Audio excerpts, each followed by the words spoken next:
kick on a pump here for us. There we go. Baby crank it. There we go.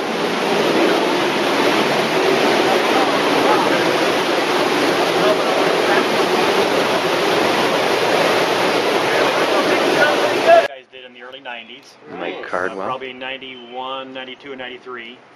Working a full-time job. So I've been there, done that. It was Dan Lundy and John Lewis. So that's a few years From our alumni I here. finished the program. Got my associate, I think, in 93. City of West Linn. Collections. Interned in Estacada. Estacada has not only a water treatment plant, but they got a wastewater treatment plant, and they got a collection system and distribution system. So I got it all out there. Drove sludge truck for them for a little while. Came to work here in 92, right before I graduated, and been here ever since. So started out as a grunt, you know, and ours is a complete collection system. In 92 it was pretty much all collection, wastewater.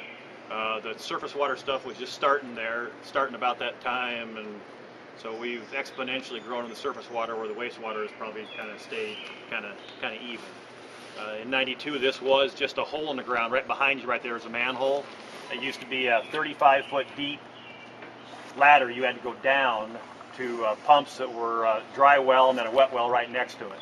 So that's what it used to be. We had to go down a 35-foot ladder, confined space, all that kind of stuff, and read the pumps down there and do what you did down there. And then in 98, they expanded this to what's now submersible pumps over here. I'll open that up for you and let you look at it a little bit. It's still about 30, 35 foot deep. Everybody that works for us here, including myself, we've been to the bottom of that and walked around in it. Not on purpose, but because of issues with the pumps we've got there. Those were originally 60-horse pumps with mixed flush valves on them. And every once in a while, the mixed flush valves, no matter how much Loctite you put on, would blow off. So the only way to fish them out is go down there and fish them out by hand. You cannot shut the flow off. During peak flow, it's probably about 1.2 million gallon peak flow. Wintertime when the ionized come in. Summertime it's a little less than that. 3 pumps in there.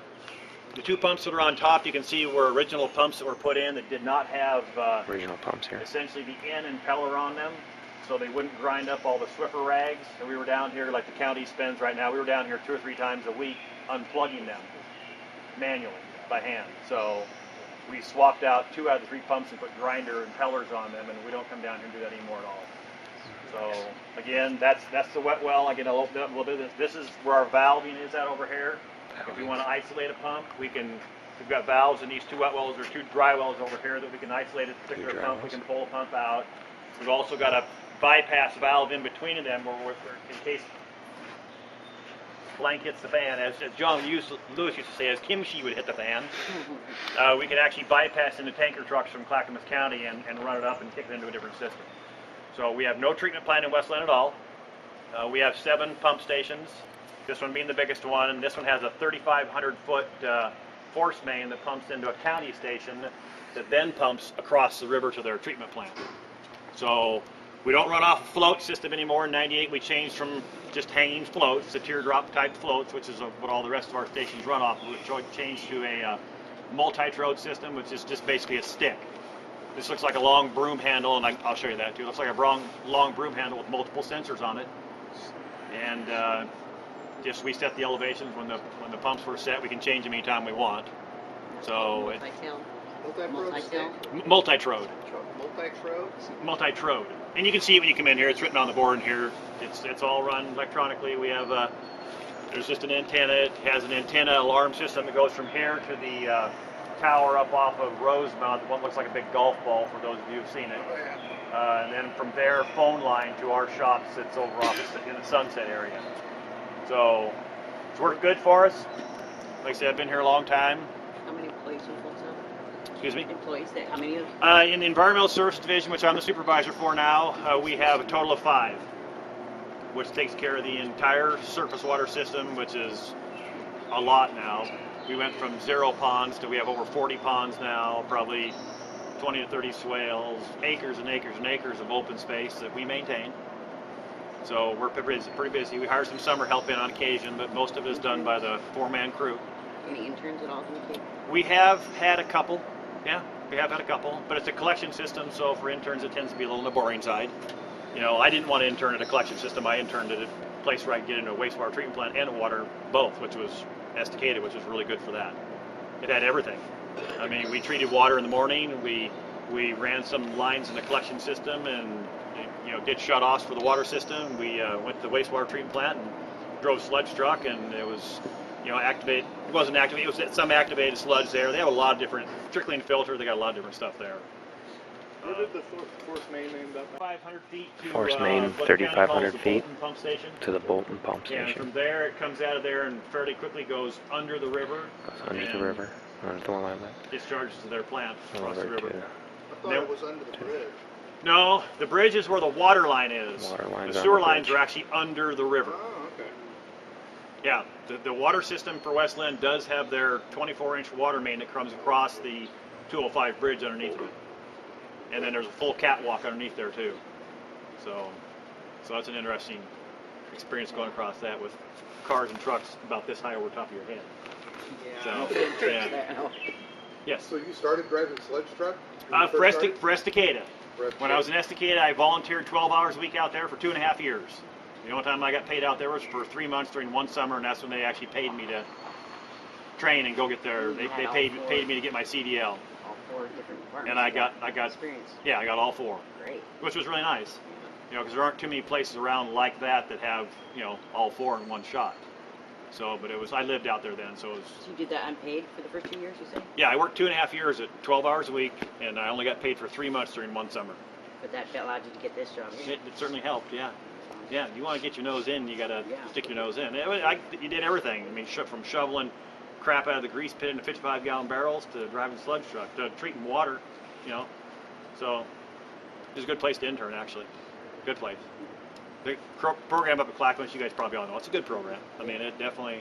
There's I didn't have too difficult a job finding a job, but West Linn's a good place to work. Got good equipment. We got a Camel vac truck. We've got a Hughes TV truck. We've got just a straight Super Products line cleaner, backhoes, dump trucks, whatever. Do you know how many feet of pipe you got? We got about 115 miles of sewer line, 7 15 pump miles. stations. 7 pump Most of our stations. line's 8-inch. It's mostly 8-inch. residential. The line coming in here, I think, is 18-inch, but that's just because it's the biggest station. All the rest of the lines have 8-inch coming into them. This has got a 12-inch force main coming out of it. The rest of them are all 4-inch. So this line's getting kind of old. It's going to be an interesting project because the water treatment, the new line from across the river is going to come right up through here and right across our front doorstep, and it's going to cross our line probably 3 times. Our force main included. Since I've been here, we've had 1 break in our force main. It made the news because it was shooting a geyser about 25 feet in the air. It was underneath about a 4-foot diameter cottonwood. So, Yeah, there it is there. oh, there's lots of cottonwoods down here in the park. So, lots of cottonwoods, lots of bever. You know, But you're certainly welcome to come in here and look. 26,000 in that area, 26,000 24, people in 26, Westland. somewhere around there. 15 miles. A lot of 7 hills, so pump we don't stations. have a lot of pump stations. We're not like Oregon City, who every time there's a little tiny deflection, they've got to have a pump station. They've got, I don't know, probably 40 or 50 now. We only have 7. We actually were able to, about 5 years ago, actually eliminate one through infill. So, So I noticed you don't have much difference between winter and summer, so that's good. You're not much influence. well, actually, we're working on that right now at this station right now. Worst case scenario, when it's totally August, our flows are probably 3/4 of a million, maybe half, 3/4 of a million. Wintertime peak flow, we actually double that pretty easy. But we're actually in the last 4 years we've been doing some in situ form lining of our pipes. So we've done probably about 30 to 40,000 feet so far, where we're just lining the main line currently, and we're doing the Mapleton Basin, which is basically from the edge of West Linn clear up to just a little bit past Mapleton Drive where you turn Denton on. We're doing all the above road stuff. It's all old concrete pipe that's at least 50 years old and for the most part leaking like a sieve. What was the term you used for that? It's in situ form. It's just a cure-in-place pipe that they slip inside the concrete pipe and then inflate it either through using hot water or hot air. Most of the time now they use hot air, so they don't have to just the water would go into the line anyway. They use hot air normally. Cook it for a little while, and then it's actually a structural repair. So the concrete pipe on the outside could fall away, and the liner would be every bit as strong as the concrete pipe was, even a little stronger. About what PSI do you pump pretty low, isn't it? Pretty low. Yeah, I don't know. It's less than 20, I think, or somewhere in there. It's just enough to inflate the pipe, so it gets most of the wrinkles out. And it does a pretty good job. We haven't done any of the laterals yet, where they say probably 60 to 70% of the I-9 comes from laterals, but We got them all TV'd yet? yeah, we TV it pre and post both. So it actually does a pretty good job. We're going to start probably in another 2 years and probably start lining laterals. Do you guys put that in the GIS system too? Oh yeah, yep. We have a really good computer system, really good GIS coordinator for Westland. It has all that on the map, and you can go on the Westland site and see most of that. Not as detailed as ours, but it's getting there. But no, we intend to line all the old concrete pipe. Don't have to worry about digging the streets up and repaving the streets. It costs about the same, but it's just way less invasive. So way easier to do.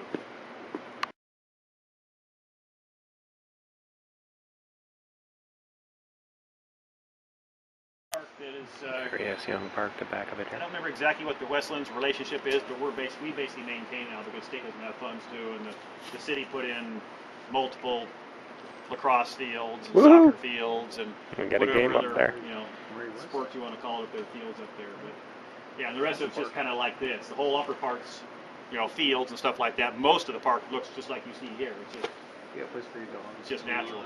That's a nice park. Lots of trails in there. Lots of stuff like that. People do a lot of walking in there. The elementary kids use the kayak. A group walked up here right before you guys got here. I only know that because my kids went through there and did it. I did it about a dozen times too. But there's a kayak guy from Hood River that does an Indian lore thing. He takes the kids on the river and used to be able to take them through the locks, but they've kind of Shut the locks down. yeah, they don't do that anymore. But, any other questions? Or Dioxide take tank. care of hydrogen sulfide, not only in our own line, but in the county's pump station. They ever have some issues with that. So that's what the tank right here is on the left. We can feed it directly into the wet well, or we can feed it directly into the force main, whichever one we choose to do. What was in there? It's bioxide. Oh, yeah, okay. It helps with odor control and then the hydrogen sulfide deterioration. You know approximately how much you think is Oh, during the summer times when we don't use it when it's really raining a lot because it's more diluted it is, we don't have to worry about it. So in the summertime we'll go through, I don't know, 4 or 5 tanks, about 1,000-gallon tank. There is a generator here. This is an in-house automatic transfer generator. Transfer switch is behind you. If the power shuts off, it automatically turns on. It's got about a 300-gallon tank. It'll run for 2.5 days or so. About 180. About 180, yeah. What's the bioxide for again? The bioxide 4 is H2S, hydrogen sulfide control, and then odor control. The multi-load system is right there on that panel right there. You can see how the level, it's got little lights that just show level indication in the wet well itself. And then the 3 pumps and they alternate. During the winter time, once in a while 2 will come on at the same time. Very seldom.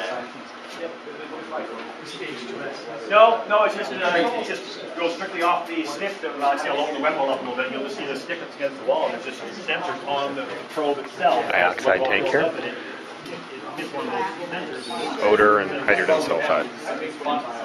Oh, the bioxide, it's set, I'm the one that set. I set how many gallons per minute it kicks in, and it runs automatically also. We can test it at the other end, we test out the H2S at the other end, determine how much is coming out, and that determines how much we put in, the control. So it's that card as well. And then turn a pump on, it fills that truck real quick. Someone chose you hook up here and you can pump out and you can fill up the truck and worst Well, case we've had a couple of instances where bypass here where they can hook right up to a truck and get rid of it. issues with electricity here. Just electrical problems.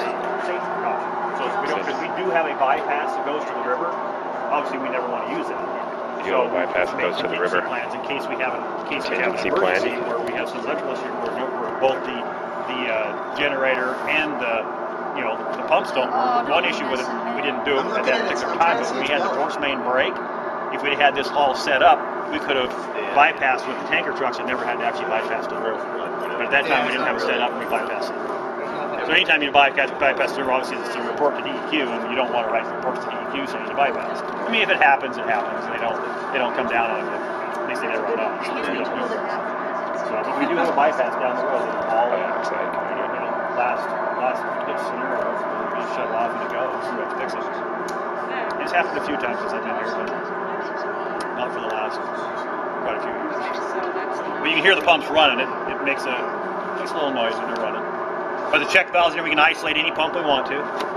So what's the name of that valve again? it has grease in it. Every pump station Mixed has grease. flush You're always valves. trying to figure out, okay, how do we What do take we care of do? the grease so we don't have to go out and scrape Spot it off problems. the walls. Mixed flush valves are a really, really good way to do that. The pumps have an actual valve that I'll show you where it attaches on these pumps. There's not one on it, but they actually attach to the side of the pump. And when the pump comes on for up to a minute and a half, that mixed flush valve will actually bypass part of the flow and kicks it back into the wet well and really stirs it up. It doesn't take care of all the grease, but it helps. Helps, and you can get it on any size pump. So we've got it on our other stations are all no more than, I think our biggest pump in one of the other stations is a 10 horse. These are 60s. So the other stations are a lot smaller. Are you guys on a grease program? I mean, does somebody inspect the restaurant grease traps? We're kind of doing that with the county FOG program, Yeah. fats, oils, and grease. We don't have enough personnel to do it like they would like us to, so they kind of do it more than we do. We only have basically 4 people who work in the entire collection system, collection and stormwater, or surface water. So we don't have a lot of personnel, but budgets just don't allow for Do more. you see any So right expansion now. soon? We're actually hiring somebody right now. For So- the collections position, or? Well, anybody that gets hired for us works for both, works for sewer and storm. But it's intermixed. There's only 4 of us. So has that Or closed? 5 total. or- Yeah. Yeah, it Back to closed. experience and all that would be good, huh? Yeah. Yeah, most of what we do is going to be maintenance work. You know, most of what we do is going to either be weed whacking or routine line cleaning. We clean a couple 100,000 feet a year, catch basin sucking because that's for NPDES permit. National pollution, you guys probably got into that national pollution discharge elimination. It's on the test. Remember that. John used to always say that too. He tells us when there's questions on the test. So we do a lot of stuff for that. We did some stormwater sampling this morning. You know, so we do a lot of stuff So for it is a separate system, stormwater, and No, I'm in charge of both. I mean, it's separate. They're not combined. They don't flow together, but I'm in charge of both. So, and there's actually a lot more to do with stormwater now than there is with sewer, because like sewer's just kind of gone like this. Stormwater's gone like this, and it's still going up. Like I say, when I first came here, we had no ponds whatsoever. We got 40 plus now. You know, rain gardens, swales, hand weeding, you know, open space, acres and acres of open space that we keep the blackberries and try to keep the other invasive weeds out of too. What's your guys' capacity per day as far as treatment? For sewer, you mean? Yeah. Well, this one here, like I say, runs at peak when in I&I, it's over 1 million a day. And the rest of them, there's 4 of, let's see, 4 of the other 6 eventually will kick into this. I mean, they gravity into something else, then it comes here. And then there's a couple on the other side of town in the Willamette area. County has 3 stations in town. They got one in Willamette. They've got one in kind of off River Street, which is below the high school. And then there's one just up the road here, the Bolton area, about half mile up the road. As the crow flies, just on the other side here, Marietta Park. Now, I know that Wes just acquired the old paper mill ponds down in Willamette. Mhm. And they're going to use the outfall. Right, that's, Is that do you guys have anything to do with that? Because well, technically- the discharge point of the river, I think this city, Westland, is actually going to take over most of the acreage and do something with it. but you I will only have anything to do with that as far as Blue it affects heron sewer and storm. pond left over. I don't have anything to do with saying what happens to it or nothing like that. That's not me. I'm a maintenance level supervisor. West taking over Blue Heron location. Anyway, I'll open this up for you. Take a look down here. There is a netting on it, so no jumping on the netting. oh man, It is safety netting, but I wouldn't recommend it. Yeah, there you go. About 35 feet. You can see over here on this side, over here on this wall, you see those blue cords going down. Those are the ones that got those round probes on the bottom of them. They're just sticks. One is the longest one on the bottom is one that controls the pump. And the next 2 up, one is a high wet well float. And the next one is the other one that go off is a bypass float. So when we're actually bypassing, we know when we're bypassing. So, and we clean the stations once a month. Once a month, we'll pull those out of there. There's a little screen you see on the side over there. We're going to hose it off. And there's a normal one, there's a high level one, and there's a bypass.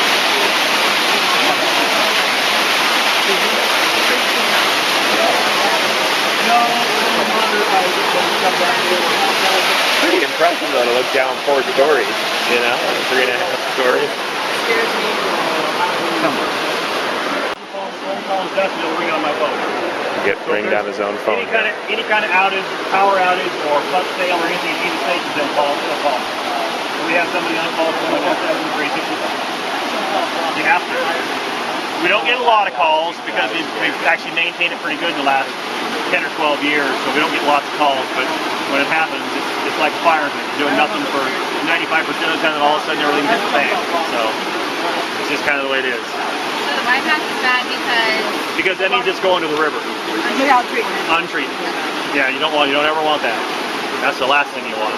And the high water flow just tells you. High wet well tells me that there's something wrong with the pumps and the electricity inside, and you better get here within 45 minutes to figure out what it is before it bypasses.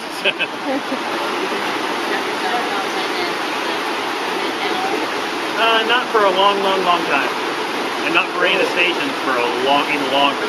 If we have any issues at all, we'll have a manhole back up every once in a while. See, that doesn't happen very often.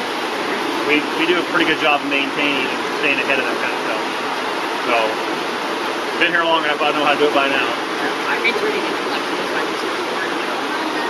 Well, compared to a wastewater treatment plant, because I've worked in both, wastewater treatment plants a little more exciting. You work with all the bugs and the chemicals and all the different kind of processes they do. It just, it depends on what your interest is.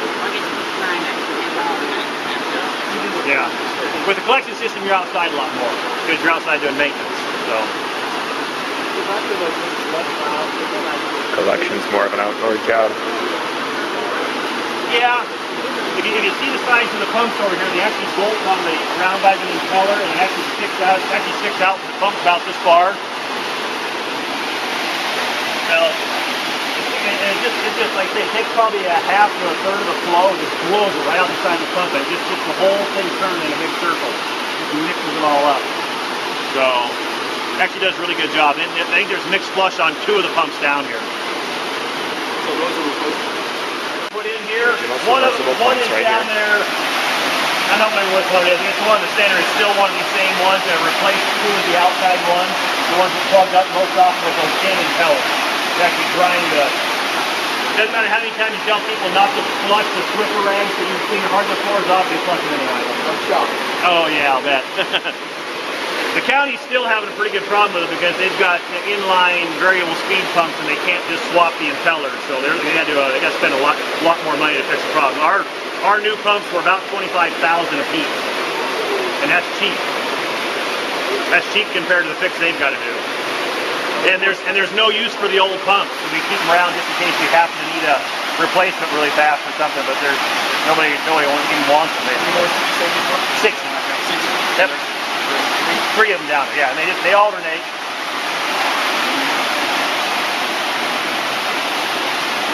Well, if you stand here long enough, one will come on, you might be able to see the mixed flush, depending on which one comes on.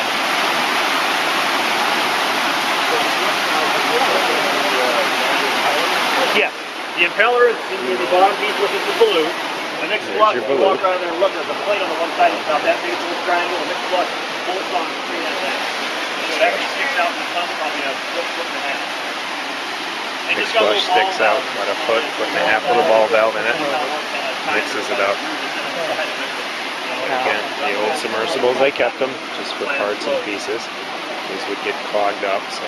Oh, yeah, they save a lot of manual labor and take the grease off the wall. You do that anyway when it's not hot. Well, it's like taking a fire hose and turn it on full blast sideways, straight out of the pump. Basically what it's like, so it just blasts, just mixes it up. You can see it actually does a pretty good job because we've had this station before we put them in, have a grease cake over 3/4 of the area down there. And sometimes in some of the stations it gets thick. So we put it in a couple other stations and it just takes care of it pretty much. How often do you guys go down to that thing? The only time we actually go down there is if somebody drops something or one of the mixed flush valves come off. I think I've been down twice and everybody else has been down at least once. So, but you can't shut the flow off, so you're down there walking around with the flow coming in, the pump's got to be running too, so it's not all that fun, but, we do all the proper confined space stuff. We got our tripod over here, we'll pull a tripod over, we'll put big blowers in there, you're on a harness, so it's not like you're just going down the ladder. We don't do any of that. Safety first. No going in any manholes without a sniffer, without the air, the air testing the environment, all that kind of stuff. We obviously use a big crane to pull the pumps when we need to. So,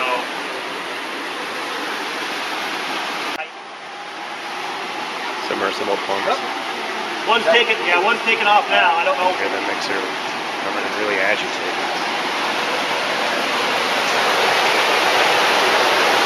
Maybe it's the one that doesn't have one on. That's our luck.